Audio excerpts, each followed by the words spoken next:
Here is a simple lesson. We've got to learn how to make decisions. And most people don't know how to make decisions.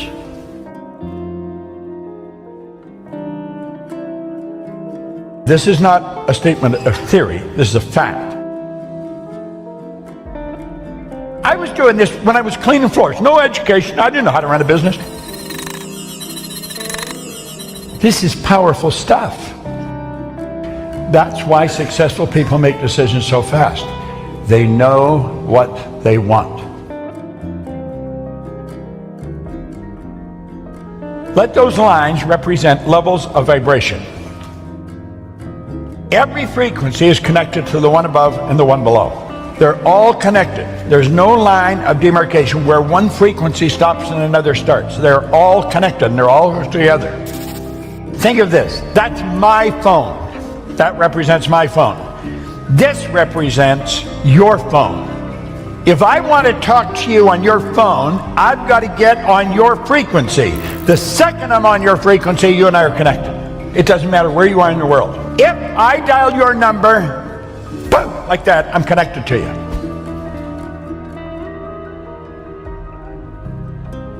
Makes no difference where you are. I could take a picture here, I could hit send, and simultaneous with me hitting it, you've got it. There's a great lesson here for us. We seem to have a basic understanding of this. I think what I'm saying here, everyone in the room understands this when we're using our phones. However, when it comes to life, we get lost. We don't seem to understand it.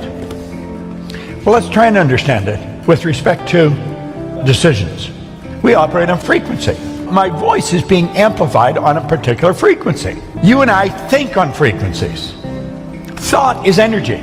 Do you know your thoughts are the most potent form of energy there is? Your thought would make the laser beam look like a toy.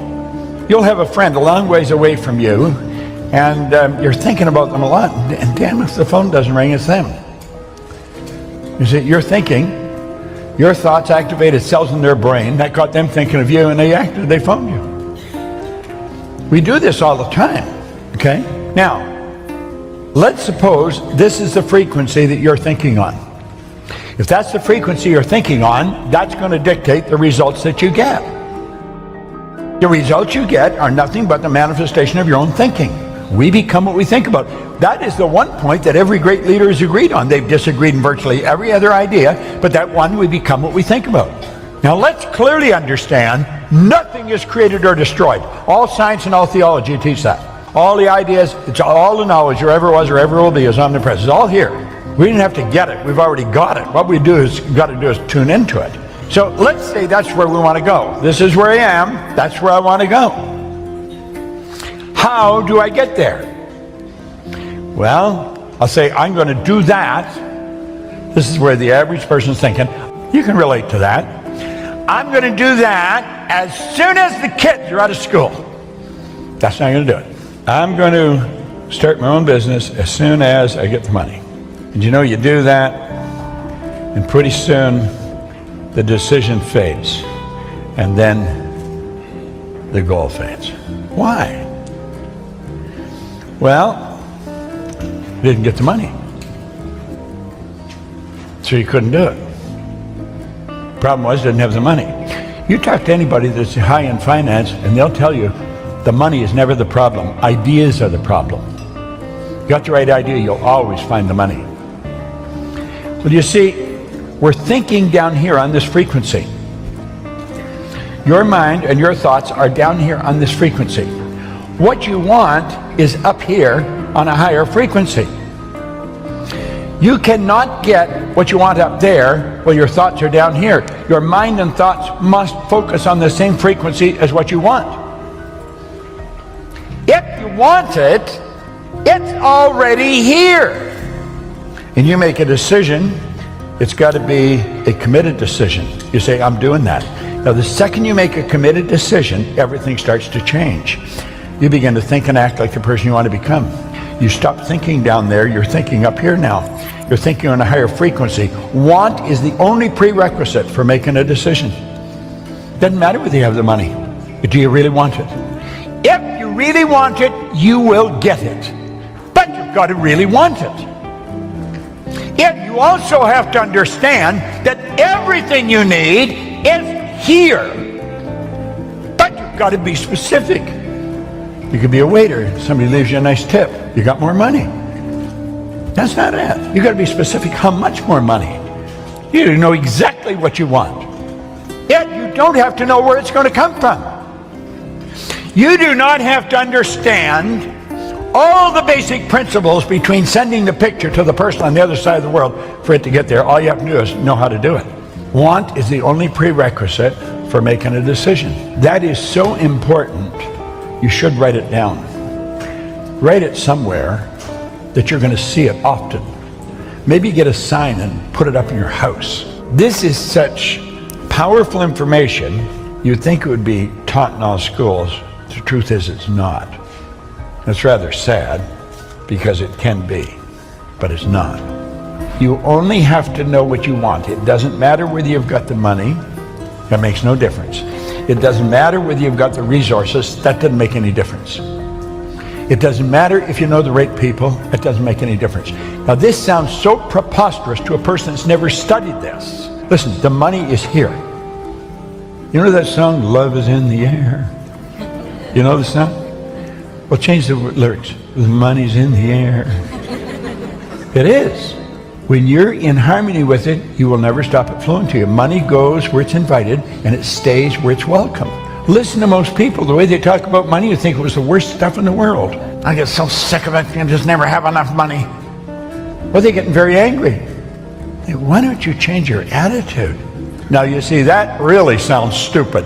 Here they are, they're in need of money, and somebody says, change your attitude. They don't even know what attitude is. Yet it sounds like we need so much more than attitude change, but really, that's all I changed. So you've got to understand what attitude is. See, there's a power flowing to and through you, Daisy. It's flowing right into your consciousness. It has no form. It's a clear, unadulterated power, and as it flows into your conscious mind, you have the ability to make out of it anything you want. And you know something? I don't know if you know what you want, but you are a persistent individual. You are naturally persistent. You're genetically designed that way. We can do anything. We've got the faculties to do the job. Most of us are going by what we hear, see, smell, taste, touch. But your lessons come from your inside world, not outside, inside. And you have to use your higher faculties. Perception, the will, reason, imagination, memory, intuition. Want is the only prerequisite for making a decision. You've got to get this, burn this into your mind. You don't even have to understand this in any depth. Just accept it. If you really want it, that's all you need. You don't need the money. You don't need to know how you're going to get it. You don't need to know any of that stuff. But you've got to really want it. You've done this. You've done this in different times, not really understanding what you've done. Look at this. Paradigms in cybernetics. Anybody that's read Psycho-Cybernetics was written by Napoleon Hill. It is so good. Cybernetics is the science of control and communication in the animal and some machines. Cybernetic controls your thermostat, or the thermostat controls the house. The cybernetic system's in the thermostat. It'll change the temperature of the house. It'll turn the heat on, turn it off, turn the air on, turn it off. Automatically when you deviate from the set goal. Goal's maybe to have the house at 69 or 70. It'll hold it at that. If somebody leaves the door open and it gets too hot or too cold, the thermostat will shift it. It'll change the air conditioning or the furnace. It's all done automatic. Well, your paradigm is like a thermostat. It's like a cybernetic system.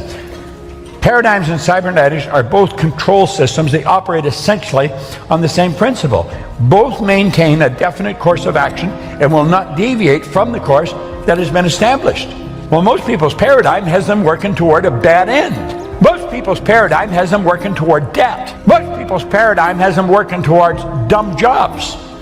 You must alter the paradigm if you desire to achieve improved results. A company operates on a paradigm. A country operates on a paradigm. It's called culture. You have a culture in your family. The family has a paradigm. Family operates a certain way.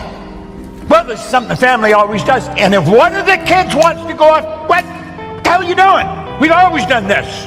It's a family. Oh. Let me let you in on a secret, Dad. I'm changing the paradigm. You got to be strong, but if you're going to be strong, you got to be aware. Awareness is power. We want to become aware. School focuses on the intellect. the degree. Be able to shape your future. You have to be willing and able to change your paradigm. Always be under construction. Always. Should never be satisfied with where you are. When I was a little kid, Grandma always told me I should be satisfied. Grandma was wrong. She was like an angel of God, a dear little old woman, but she was wrong.